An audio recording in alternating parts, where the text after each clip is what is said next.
I have one bet for you today in this video, and the bet is simple.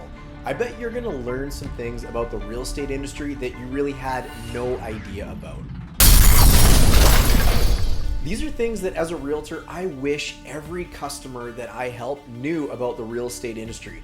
Things that aren't really talked about, but are so critically important to their success that need to be considered when they hire a real estate professional. Today's video is all about arming you with some of the information I guarantee that you don't know. And what it's gonna do, well, it's really gonna help you better pick the real estate professional to help you either buy or sell your home in the future.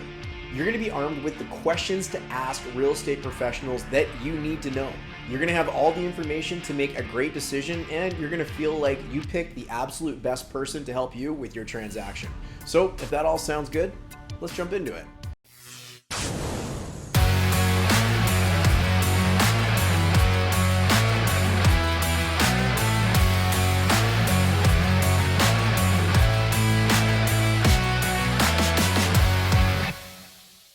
So when you buy a home or when you sell a home, there is so much riding on you making a good decision. And so much of making good decisions is really the advice you get when you go through the process. Because hey, look, this isn't something that you do on a regular basis. You don't buy homes or sell homes unless you're an investor. You're not doing this every day. This is something that most people do one time every maybe between 5 to 10 years. So they're pretty rusty at it, and they're really looking for great advice, leadership, and guidance when it comes to buying or selling a home.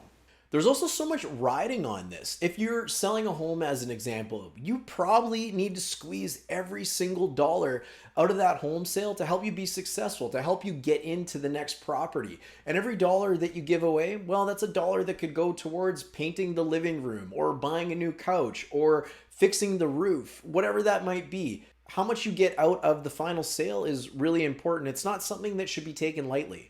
Something I wish the public absolutely knew about picking a real estate professional is that we're not all the same. You don't get a guaranteed set of outcomes when you pick somebody to work with. You need to do your homework, and you need to make sure you know exactly who you're working with. Let me give you an example to really put this into perspective. Let's say 10 years ago you had $1,000 and you invested that $1,000 with a financial planner. My question to you is, how much is that $1,000 worth today? Without a doubt, if I had have invested $1,000 10 years ago and you did the same thing and we used different financial planners, our returns over the next 10 years are going to be completely different from each other. We both worked with a financial planner who was there to give us the best advice and thought that they were right in every decision they made. However, guaranteed one of us is going to have a different outcome with our portfolios. One of us definitely made more money over the last 10 years than the other one. This just means that someone's decision, someone who was there to guide you 10 years ago, well, the way they guided you and the decisions that they helped you make impacted your final result. And not all of the final results are created equal. Well, buying a house and selling a house is absolutely no different. You're relying on the guidance of the person that's working for you to help you make the best decisions to get the best return on your investment. Whether that investment is in them to sell your house or in them to help you navigate the home buying purchase. So I want to dive into 4 secrets that I wish everybody knew about the real estate industry that's really going to help you make better decisions. But just before I do that, please take the time to take your cursor and hit the subscribe button below. We work really hard to provide you guys with great content on a weekly basis. And you liking this video and subscribing helps us be able to make more content moving forward. So thank you in advance. Item number 1 that you probably didn't know is that real estate professionals can be part-time. This may come as a surprise to a lot of people because when you're thinking of professional services like a doctor or an accountant or a lawyer, or even your financial planner, you kind of would expect them to be full-time. There is a lot of legal ins and outs that need to be understood when buying and selling a home. There is a lot of marketing strategy and tactics and employment of those tactics that go along with selling a property.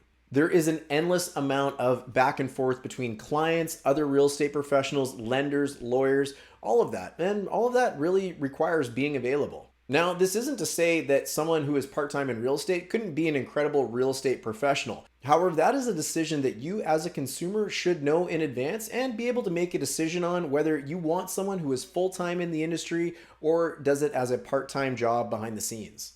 So my advice to you is to ask anybody that you're interviewing to help you buy or sell a home, whether they're full-time or not. The next little secret that you probably weren't aware of is that years in the business, years selling real estate, really does not equate to experience. Well, why do I say this and what does this mean? Let's use all of Canada as an example. Last year in Canada, there was 498,000 transactions that took place.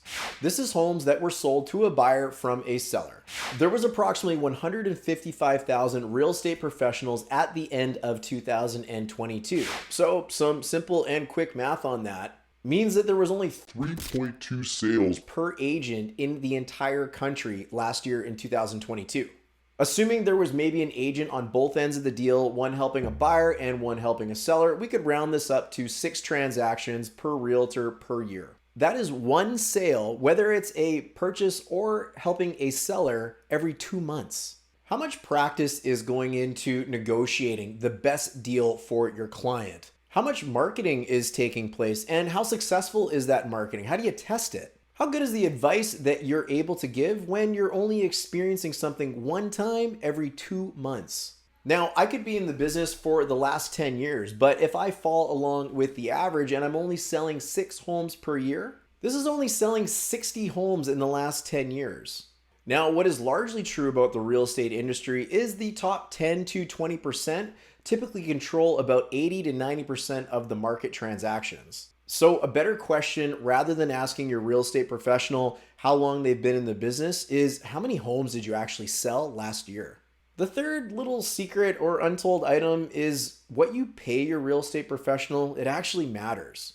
And hey, look, it's a free market. You can pay your real estate professional whatever you choose, and they can charge you whatever they want to charge as long as you agree to it. But where that money goes and the results you get for that money are something to be considered.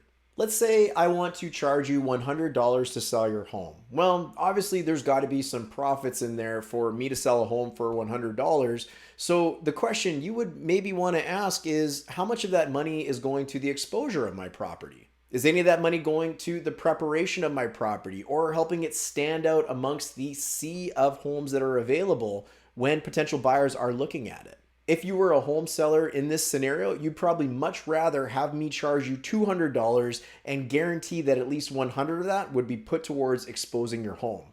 The key here is asking your real estate professional, regardless of what they're charging you to sell your home, what kind of money is being invested in the marketing, exposure, and preparation of your home for sale. That brings us to the last little secret, and this one's kind of an interesting one because I think you probably think that every home that goes for sale sells, and that is 100% not the case. In fact, a large majority of the homes that even ever go for sale don't sell. According to the Fraser Valley Real Estate Board, in 2022, there were 27,692 sales, compared to 35,629 properties listed for sale. This is only 77.7% of the properties that went to the market even selling. In 2021, it was even worse, with only 62.8% of the properties that went to the market selling. So a really important question to ask your real estate professional is, what's the percentage of homes that you list for sale? Well, how many of them actually sell? You don't want to be just another home on the market that becomes part of those statistics. You're putting your home up for sale because you likely want to get it sold. So this is a good question to ask. One thing we love to let our clients know is that your agent only really matters if the results matter. If you really care about the final result, whether that's how smooth the sale might be, or how quickly your home might sell, or maybe how much money you get when you sell your home, the final outcome, you want to do your homework. Don't assume that every real estate professional out there is going to create the same result for you, because they're not. You want to know their education, their experience, how many homes they're selling, and when they do sell a home, how close to the asking price are they actually getting for the homes when they do sell. Now, we've written a really cool blog on some questions to ask a real estate professional when you're considering hiring them, and what I've done is I've linked that below in the description of this video for you to check out. And while you're down there, if you want to book time to speak directly with me or someone from my team about buying or selling a home in the market that we serve of Surrey, BC and White Rock, BC, book a time to speak with us and we will make ourselves available to make sure you get any of your questions answered to help you be successful. This is the point in the video where I'm curious what you think, and I would love to hear your comments below. Do you have any tips on hiring a real estate professional that you would consider sharing with everybody? Do you have any horror stories or success stories about the experience you had the last time you bought or sold a home that might help everybody that's watching this video today? Don't forget to leave your comment below, and don't forget to subscribe while you're down there, and we'll definitely look forward to seeing you on the next video. Cheers.